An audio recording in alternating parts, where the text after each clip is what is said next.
Welcome back, y'all. What's happening out there in WBB land? We are back with another video, and it's officially official, folks. SATOU Sabally, aka the Unicorn, aka the Wonderkin, has finally publicly stated she wants out of Dallas.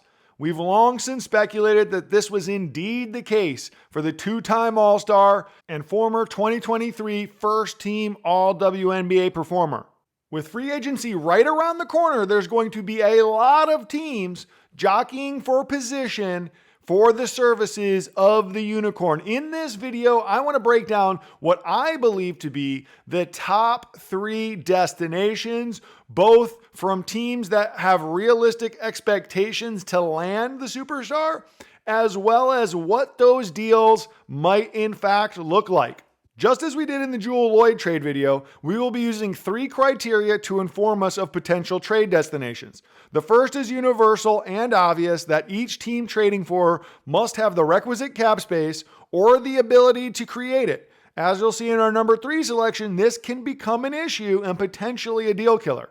Second, we are going to assume that any team trading for Sabally has a reasonable expectation that she will want to play for the franchise going forward. Lastly, each team that will be trading for her will either be making a push for a title or trying to set up their franchise for the next 5 to 7 seasons. Without further ado, here's the number 3 selection. The New York Liberty, the juggernauts, the champions of the WNBA, are the 3rd most likely scenario. Now, I think this would go up exponentially if they had more cap room. That being said, they're really going to have to get creative with the accounting in order to make this work. As it stands today, New York has 6 players on contract for $800,000. That's not including Breanna Stewart. So obviously you're going to have to carve out some cash for that. That's why Betnijah Lanning-Hamilton will most likely have to be part of this deal, just so you can swap some of that money in order to bring Sabally in. You're also looking at the potential of a sign and trade. That's why when you see the 1 year around $200,000, is because I anticipate if New York is the destination, that Sabally will likely sign a 1-year deal with Dallas, and then they will trade it on over to New York. And that also would still probably require Breanna Stewart to take a nice little team-friendly deal, because after she signs, they will have 7 players rostered and over $1 million in salary, which means to round out the roster, a minimum of 4 players, they'll have less than $500,000 to work with. Not to mention, they will in all likelihood lose that 7th overall pick as well.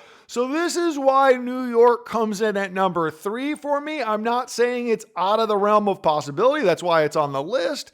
I do think the 2 above this, however, are far more likely scenarios. Coming in at number 2, I have the Indiana Fever. That's right.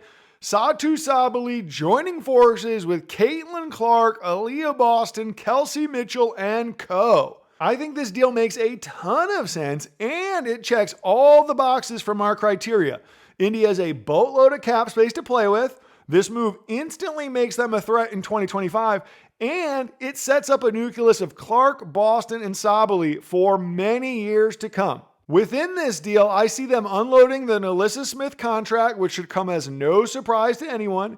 I do see Dallas leveraging the Grace Berger 2-year contract in this deal, which I already know will make Indy fans plenty upset, but I promise it will be worth it.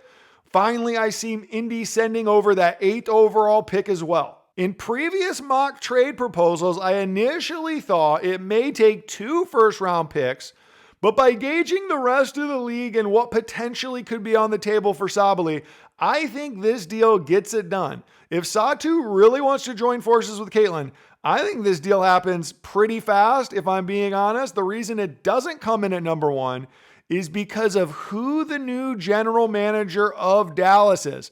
Of course, I'm talking about the one and only Curt Miller, someone who was most recently the head coach of Los Angeles and someone who has an incredibly close relationship to a star player on that team, which of course brings us to the number one trade destination I foresee SATOU Sabally, and yes, that's right, the Los Angeles Sparks. I have virtually no doubt this will be Curt Miller's number one target when trying to deal SATOU Sabally. We obviously just alluded to the great relationship Dearica Hamby and him have. She has blossomed under his tutelage to a production machine.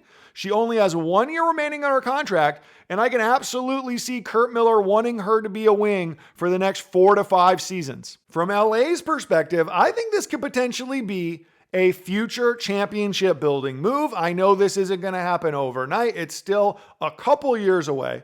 And while I love Dearica Hamby, moving off her this year not only clears the way for you to draft Kiki Arieffin with that number 2 overall pick, but it resolves an undoubted issue you'd have, which is maxing her out after next season.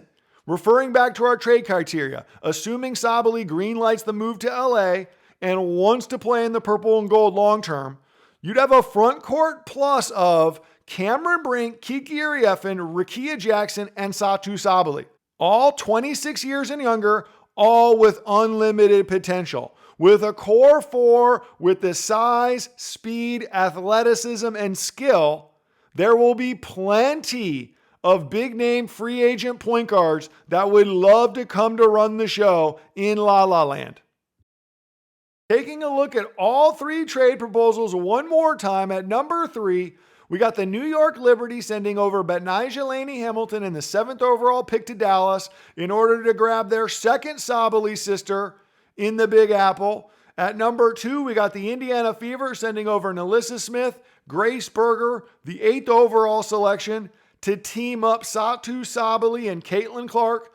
And finally, our number 1 trade destination, Curt Miller goes and pulls a rabbit out of his hat, grabs Dearica Hamby, the 26th overall pick, and starts building in Dallas, while SATOU Sabally lands in Hollywood and teams up with Rickea Jackson, Cameron Brink, and more. Honorable mentions that didn't quite make the cut: the Las Vegas Aces.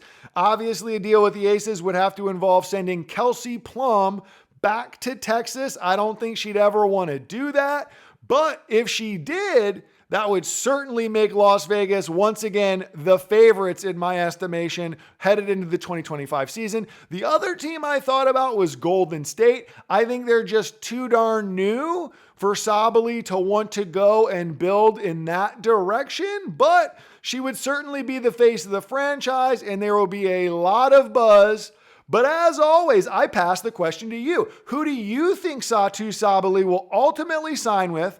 What do you think the deal looks like? And do you think whoever she signs with will be real competitors to win a 2025 WNBA championship? As always, like, share, and hey, hit that subscribe button. It's free.